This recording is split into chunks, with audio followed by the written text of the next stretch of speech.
Assalamualaikum warahmatullahi wabarakatuh. Salam sejahtera bagi kita semua. Saya Tiara Nadia dari program studi Sistem Informasi. Pada kesempatan kali ini saya akan mempresentasikan hasil proyek tentang analisis keragaman di tempat kerja untuk membangun lingkungan yang harmonis. Proyek ini dilakukan untuk memenuhi mata kuliah karakter building agama.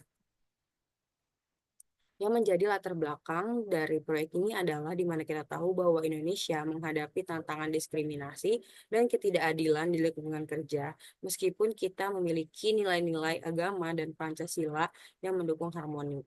Dan di proyek ini, itu bertujuan untuk meningkatkan kesadaran akan keberagaman dan inklusivitas melalui nilai-nilai agama yang sejalan dengan SDGs poin 16, serta melibatkan mahasiswa dalam menciptakan solusi untuk lingkungan kerja yang adil dan harmonis.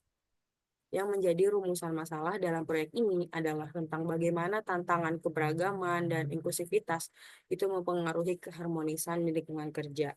Lalu apa peran-peran nilai-nilai agama dalam meningkatkan kesadaran terhadap keberagaman dan menciptakan lingkungan yang inklusif? Dan strategi apa yang dapat diterapkan untuk membangun inklusivitas berbasis nilai-nilai agama dalam lingkungan kerja?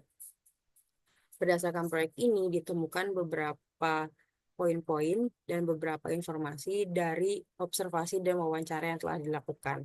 Yang pertama adalah kami menemukan bahwa pemimpin berhasil mengelola keberagaman dengan pendekatan proaktif dan inklusif, di mana memanfaatkan nilai-nilai agama untuk menciptakan lingkungan kerja yang nyaman dan produktif meskipun ada perbedaan latar belakang di antara tim.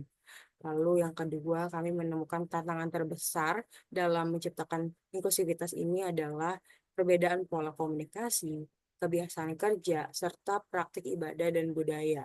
Lalu kami juga menemukan solusi sementara yang sudah dilakukan oleh para pemimpin, di mana komunikasi terbuka, penyelesaian konflik, dan keterlibatan HR itu dapat memberikan impact dan menunjukkan bagaimana keberagaman itu dapat menjadi kekuatan. Berdasarkan temuan ini, kami berhasil menyusun strategi yang dapat dilakukan dan jadikan solusi. Pertama adalah pelatihan. Para pemimpin dan perusahaan sendiri bisa mengadakan pelatihan rutin mengenai keberagaman dan inklusivitas dengan pendekatan berbasis nilai-nilai agama yang inklusif. Lalu mengadakan sesi diskusi, di mana perusahaan menyediakan forum diskusi terbuka bagi karyawan untuk membahas pengalaman dan tantangan tersendiri terkait keberagaman yang dialami. Lalu keteladanan. Keteladanan ini adalah peran dari pemimpin perusahaan, di mana perusahaan itu pemimpinnya bisa meningkatkan em, mendorong kebijakan inklusivitas dengan memberikan contoh nyata dalam praktik kerja sehari-hari. Berdasarkan proyek yang telah dilakukan untuk saya sendiri, saya mendapatkan beberapa hal yang menjadi refleksi pribadi. Yang pertama adalah pemahaman mendalam tentang keberagaman. Saya mengetahui bahwa keberagaman bukanlah tantangan, melainkan jika dikelola dengan baik dapat menjadi sebuah peluang dan juga kesempatan untuk kita bertumbuh. Lalu, saya mengetahui bahwa nilai agama bisa dijadikan sebagai landasan keharmonian, di mana nilai agama itu mengajarkan kita untuk bekerja sama, saling menolong, dan membantu tanpa membeda-bedakan agama. Lalu juga mengenai pertumbuhan pribadi dan komitmen kolektif, di mana keberagaman bisa dijadikan tempat untuk bertumbuh dan kita dapat lebih inklusif dan juga menghargai semua orang tanpa memandang perbedaan apapun.